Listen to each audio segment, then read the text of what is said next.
किसी भी पर्सन में आपने इतना बड़ा ट्रांसफॉर्मेशन नहीं देखा हो। मैडम का चांद रात वाला व्लॉग आया और उसी में ही ये ट्रांसफॉर्मेशन देखने को मिला है। डिटेल में बात करेंगे, इस पॉडकास्ट के एंड तक बने रहें। आज की चर्चा में आपका स्वागत है। जो लोग चैनल पर नए आए हैं प्लीज़ सब्सक्राइब कीजिए और कमेंट ज़रूर कीजिए। आपके कमेंट्स का हमें हमेशा इंतज़ार रहता है। तो बात करते हैं हम अपने टॉपिक पर। मैडम एक व्लॉग अपलोड किया है जो कि चांद रात के ऊपर है, और उसके अंदर अगर पूरे व्लॉग में देखें तो स्टार्टिंग का एक शॉट को अगर छोड़ दें, उसके बाद में पूरे व्लॉग में उनके सर से दुपट्टा जो है नीचे नहीं आया है। और वो दुपट्टा इतनी इस हद तक ग्रिप कर गया है कि जो वो वहाँ पर गई हैं मार्केट, तो मार्केट में भी एक जगह पर भी, एक प्लेस पर भी वो दुपट्टा जो नीचे नहीं आया। दुपट्टा नीचे आने की तो बात छोड़ दीजिए, वो इतना ज़्यादा है कि मतलब नीचे तक आ रहा है। और नीचे तक मतलब ये काफ़ी ज़्यादा उन्होंने लिया हुआ है, और यहाँ पर देखने को ही नहीं मिल रहा कि उनका भी सर कहाँ है, ये आप देख नहीं पाएंगे। इस ट्रांसफॉर्मेशन की हम प्रूफ दिखाते हैं।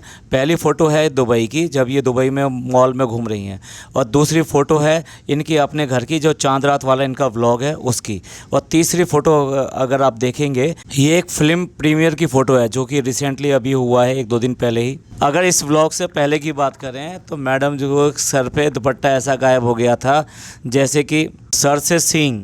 मैडम को वहाँ पर जो है दुबई में खाना बनाते हुए भी पकड़ा गया कि वहाँ पर भी वो बिना दुपट्टे के खाना बना रही थी, जबकि यहाँ की कुकिंग जो होती है 100% जो है दुपट्टे के साथ होती है। तो बड़ा अजीब सा लगा कि भाई दुबई की कुकिंग और यहाँ की कुकिंग में ऐसा क्या फ़र्क है। और यहाँ पर कुकिंग के लिए जो है, जो किचन है उनकी, उसमें लगता है सास ससुर ये सब रहते हैं। अगर सास ससुर का है तो फिर जब मॉल में मिले थे तब क्यों नहीं था। तो ये बेसिकली एक बिग चेंज है जो कि मैडम जो है वक्त रहते कर लेती हैं। आखिर वो एक्टर हैं तो उन्हें पता है कि कहाँ पे कौन सी स्क्रिप्ट के अनुसार चलना है और वहाँ पे क्या दिखाना है। तो एक एक्टर जो है बखूबी अपनी पूरी ज़िंदगी में भी वही एक्टिंग कर रहा है, और वही एक्टिंग आपको व्लॉग में भी देखने को मिलती है। व्लॉग के अलावा पीछे क्या चलता है भैया वो हमें पता नहीं है, और इससे भी ज़्यादा कहीं कुछ चलता होगा, क्या चलता होगा हमें नहीं पता है। तो जहाँ रमज़ान की शुरुआत होती है तो वहाँ शुरुआत होती है कि आप उर्दू बोलें और जो है सर पे दुपट्टा रखें, सारी बातें रमज़ान और इससे संबंधित करें। सामान ख़रीदें तो वो भी उससे ख़रीदें, खाना बनाएं तो वो भी उससे बनाएं। तो कुल मिला के ये है कि हर चीज़ जो है उसी के हिसाब से करें। वैसे आप जो रमज़ान का जो मतलब होता है, यानी कि वहाँ पर रोज़े रखना, नमाज अदा करना और इबादत करना, ये महीना जो होता है ये इबादतों का महीना होता है और बहुत ही अजमत वाला महीना है। तो इसमें जितनी भी इबादत की जाती है अल्लाह उसको कई गुना ज़्यादा उसको उसका सवाब देता है। तो इसलिए जो है ना वो सब चीज़ तो कहीं भी दिखाई नहीं देती। बस दिखाई देता है तो ऐसा लगता है कि एक सब्सक्राइबर ने कमेंट भी किया था हमारे एक पॉडकास्ट के ऊपर। उसने ये कहा था कि हमें तो ऐसा लगता था कि ये जो रमज़ान होता है ना, ये सिर्फ जो है खाने का और नए कपड़े पहनने का और इसी का ही है। तो ऐसा आभास ये लोग ही देते हैं। ये लोग दूसरों को ये शक में डालते हैं कि भाई सिर्फ़ और सिर्फ इन्होंने शॉपिंग करनी है, खाने बनाने हैं और फिर मिलकर बैठकर सब लोगों ने बैठकर वो एंजॉय करते हुए खाना है। भैया वो खाना नहीं है, वो इबादत है।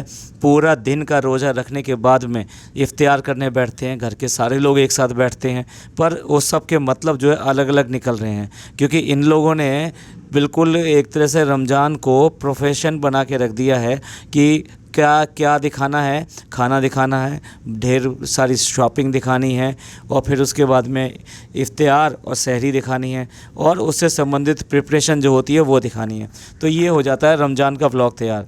वैसे किसी भी और टाइम पर इनके व्लॉग्स चाहे टाइम पर आएँ या ना आएँ, लेकिन ये रमज़ान का जो व्लॉग होते हैं ये टाइम पर आते हैं और भरपूर आते हैं, क्योंकि इन्हें पता है कि इस टाइम में अच्छी खासी कमाई होनी है। तो इसलिए वो व्लॉग्स आते रहते हैं।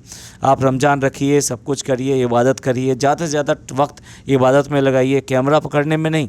जैसे कि जनाब दिखाई दे रहे हैं कि जब इसी व्लॉग के अंदर इफ्तियार करने के लिए सब लोग बैठे हुए हैं, तो वहाँ पर जो जनाब ऊपर बैठे हुए हैं और अपना कैमरा लेके अपने शूट करने पे लगे हुए हैं। तो इसकी ज़रूरत नहीं है जनाब। जब इफ्तियार का टाइम होता है तो ये कहा जाता है कि इफ्तियार से ठीक पहले आप सब लोग उसके साथ में बैठिए, और बैठने के बाद में वहाँ अल्लाह से दुआ मांगिए, और इस वक्त की जो दुआ होती है उसका अलग ही दर्जा होता है। तो इसलिए इस टाइम में दुआ मांगनी चाहिए, और जब इफ्तियार लग जाए तो वहाँ पर पर बैठकर इंतज़ार करना चाहिए कि इफ्तियार का टाइम हो और उसके बाद में आप इफ्तियार करें, और साथ साथ उससे पहले ये सब दुआएं मांगें। आप वहाँ पे जो है कैमरा लेके खड़े हुए हो, कैमरा जो है सॉरी बैठे हुए हो सोफ़े पर, तो ये सब चीज़ें जो है ना ये जायज़ नहीं है। और देखा जाए तो यही चीज़ें हैं कि जो लोगों को दिखाई देती है कि ये लोग बस सिर्फ खाने वाने का कुछ सेलिब्रेशन कर रहे हैं, ऐसा लगता है उनको कि खाने का कुछ सेलिब्रेशन कर रहे हैं, और यही होता है रमज़ान।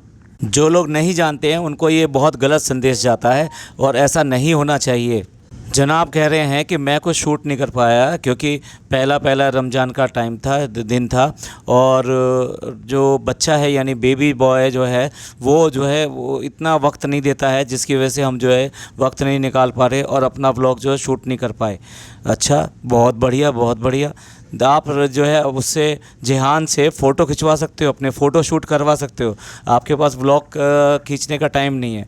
और बेबी क्या करता है, क्या सारा दिन आपकी गोद में बैठा रहता है क्या? ये तो आज की डेट में देखा जाए तो दोनों के पास में एक ही बहाना है, कुछ भी काम ना करना हो या कुछ काम में प्रॉब्लम हो तो बस बेबी जो क्रैंकी हो रहा था, बेबी ने ऐसा कर दिया और बेबी ने वैसा कर दिया। अच्छा, दूसरी तरफ जो है आप इसी व्लॉग में देख लो और सब व्लॉग में देख लो, मस्त, बहुत मस्त हो रहा था, बहुत एंजॉय किया उसने, बहुत एंजॉय किया उसने। एक और वर्ड बोलती है मैडम, लॉट्स ऑफ फन। अब वो छोटा सा बच्चा फन भी कर रहा है, मस्ती भी कर रहा है, एंजॉय भी कर रहा है, और उसके बाद में आप लोगों को टाइम नहीं मिल रहा है कि आप जो है व्लॉग को शूट कर सकें। अरे व्लॉग नहीं शूट करना तो कोई मांग थोड़ा ना रहा आपसे कि व्लॉग शूट करके हमें दे दो, लेकिन आप कम से कम जो बोल रहे हो वो तो सही बोलो। अपनी जो आलसीपन है उसको जो है बच्चे का नाम दे रहे हैं आज। अब फिर दोबारा से कमियां निकालनी शुरू कर दी हैं घर के पेंट में, घर की पेंटिंग किस टाइप की हुई है, क्रैक हो रही है, ये सब हो रही है। पहले बुला के ठीक भी कराया लेकिन नहीं हुई, अब वो पुराने वाले को बुलाया, पुराने वाले पेंटर को, यानी धीरे धीरे एक वो बन रहा है कि अब किसी टाइम में भी एक वीडियो आएगा और उसके लिए गालियाँ बकी जाएंगी, बुरा कहा जाएगा कि उसने हमारे घर को ऐसा कर दिया, वैसा कर दिया। एक्चुअली क्या है कि इनको सिर्फ और सिर्फ कंटेंट चाहिए होता है, तो इसलिए अब इन्होंने देखा है, डब्बा का घर देखा है, और डब्बा ने जो रिनोवेट करवाया है, और डब्बा ने भी थोड़ा स्मार्टली रिनोवेट कराया, रिनोवेट तो कराया है उसने भी, वॉलपेपर वगैरह चेंज करके ना कम पैसे में अच्छी लुक जो है हासिल कर ली है। तो वही सब जो है इन्हें दिखाई दे रहा है कि अब जो है ये पेंटिंग वेंटिंग का बहाना लेके कुछ जगह हो सकता है कि वॉलपेपर वगैरह डालें ये भी, या फिर जो है कुछ और पेंटिंग वेंटिंग कराएं। तो ये सब करने में व्लॉग तो बन ही जाता है ना, वो दिखाना पड़ता है कि भाई कैसे चल रहा है, क्या चल रहा है, वो बात दूसरी है। बाकी चीज़ें दिखाएं या ना दिखाएं पर ये ज़रूर दिखाएंगे। अच्छा, मार्केट गए, मार्केट जाके शॉपिंग कर लिए भैया, खाने पीने का सामान ले लिया। हम भी देखना चाह रहे थे कि भाई क्या क्या चीज़ ज़रूरी होती है रमज़ान के लिए, तो वहाँ खाने पीने का सामान ले लिया, 2 जानमाज़ ले ली, और जनाब के लिए स्कार्फ़ ले लिए, जबकि स्कार्फ़ की तो उन्हें कोई कमी नहीं है। 2 जानमाज़ ले ली, जानमाज़ ले ली, अब अच्छी बात है क्योंकि नमाज़ के पढ़ने में काम में आती है। लेकिन जानमाज़ जो होती है वो तो घर में ऑलरेडी, आपके घर में थी नहीं क्या, ऑलरेडी थी ना वहाँ पर, तो जनाब ही तो पढ़ने वाले हैं और कौन पढ़ता है? मैडम ने पढ़ना शुरू कर दिया क्या? भाई मैडम ने अगर पढ़ना छोड़ कर दिया तो बहुत ही अच्छी बात है। हमारे पास बहुत अच्छे अच्छे कमेंट भी हैं जो इनके ठीक इसी व्लॉग के नीचे हैं, जिसमें ये कहा गया है कि मैडम जो है नमाज़ क्यों नहीं पढ़ती हैं, मैडम को नमाज़ पढ़ना चाहिए। अब कुछ लोग जो है उसके पक्ष में आ रहे हैं, कुछ लोग विरोध में आ रहे हैं, लेकिन मैडम का कहीं कमेंट नहीं है। और एक तरह से वॉर सा छिड़ा हुआ है कि भाई ऐसा करना चाहिए, और वो तो उसको बहुत महान बता रहे हैं कि भाई उसने तो यहाँ पर अपना धर्म परिवर्तन करके ये सब करके ये सब किया है, तो ये तो बहुत बड़ी बात है, ये छोटी बात नहीं है। और वो पूरी मुस्लिम तरीक़ों को इस्तेमाल करने लगी है, पूरी अच्छी तरीके से जान गई है। तो मतलब इसमें जो कमी दूसरे लोगों को लग रही है वो नमाज की लग रही है, तो वो नमाज को इंसिस्ट कर रहे हैं। तो कुल मिला के वो ना इधर की बात हो पा रही है ना उधर की बात हो पा रही है। और ये मैडम के लिए है कि मैडम जो है क्यों करके ये सब चीज़ें फैलाती हैं। असल में वो जानबूझ के करते हैं जिससे कि ब्लॉग जो है ना ट्रेंडिंग में जाता है, क्योंकि इंट्रैक्शन होता है तो ज़्यादा रीच मिलती है ऐसे पे। जो लोग ये कह रहे हैं कि भाई उसे नमाज़ पढ़नी चाहिए, हम उनसे सवाल करना चाहते हैं वो क्यों पढ़नी चाहिए, वो क्यों करके ऐसा बार बार बोल रहे हैं। भैया उसने सिर्फ़ और सिर्फ जो है ये शादी करने के लिए ये ढोंग किया था, उसने एक्चुअल में नहीं किया है। तो आप उसको मतलब ये बार बार इंसिस्ट करके क्या फ़र्क पड़ेगा? अगर उसको करना होता तो उसको सीखना होता तो अब तक वो सीख गई होती ना, लेकिन उसने वो करना नहीं है। एनीवे उसमें तो बहुत सारे और भी कमेंट्स थे कि भाई इन्होंने जो एक रियलिटी शो में कह दिया था कि हमारे यहाँ जो है मंदिर के जो है घंटे भी बजते हैं, तो ये सब जो उन्होंने कहा था दिवाली के दिए भी जलते हैं, तो ये सब के ऊपर बहुत सारे कमेंट हो रहे हैं। चलो उसके ऊपर हम बात नहीं करते, ये तो हमेशा से इनके ऊपर चलता आया ही है। सबकी मुराद पूरी हो, सबकी जायज़ मुराद जो है कबूल हो, सबके रोज़े कबूल हों। मैडम आपका क्या मतलब, सब सिर्फ दूसरों को कहने के लिए ये सारी चीज़ें। अच्छा, अब लास्ट में कहती हैं कि पहला रोज़ा हो गया और दिन निकल गया, और ऐसे ही जो है ना सारे दिन निकल जाते हैं। मैडम आपने बड़े आसानी से कह दिया कि रोज़ा हो गया और दिन निकल गया। आप उनसे पूछ कर देखिए जो बहुत सारी मज़दूरियाँ करते हैं, उसके बाद में भी ये रोज़े रखते हैं और पूरे रोज़े रखते हैं और सारे काम करते हैं, बाहर जाते हैं। रोज़े का मतलब ये नहीं है कि रात को खाया और उसके बाद में सोए और 2 बजे उठे और 2 बजे या 3 बजे उठे और फिर उसके बाद में अफ्तारी के लिए लग गए और अफ्तारी करी और बस ख़त्म हो गया रोज़ा। ऐसा नहीं होता। आपको जो है दिन भर के बहुत सारे काम जो होते हैं रूटीन के काम, वो सारे साथ साथ करने चाहिए, ऐसा अल्लाह ने बताया है। और यहाँ तक बताया है कि जितने भी पति और पत्नी इनके आपस के भी जो भी अरकान हैं वो भी इन्हें पूरे करने चाहिए। इसमें ये नहीं है कि रोज़े के नाम से आप कुछ भी चीज़ों को नेगलेक्ट करें। तो अल्लाह ने तो पूरी तरह से ये कहा है कि सारे काम करते हुए आप रोज़ा रखिए, रमज़ान रखिए और इबादत कीजिए, पूरी तरीके से इबादत कीजिए। आप लोग सारा दिन एसी के अंदर रहते हैं, वहाँ पे वैसे ही आपको भूख प्यास का जो इतना ज़्यादा एहसास होता नहीं है, तो ये बहुत डिफरेंट है आप जो रोज़ा अख्तियार करते हैं और जो आम आदमी जो रोज़ा रखता है, उसमें बहुत डिफरेंस है।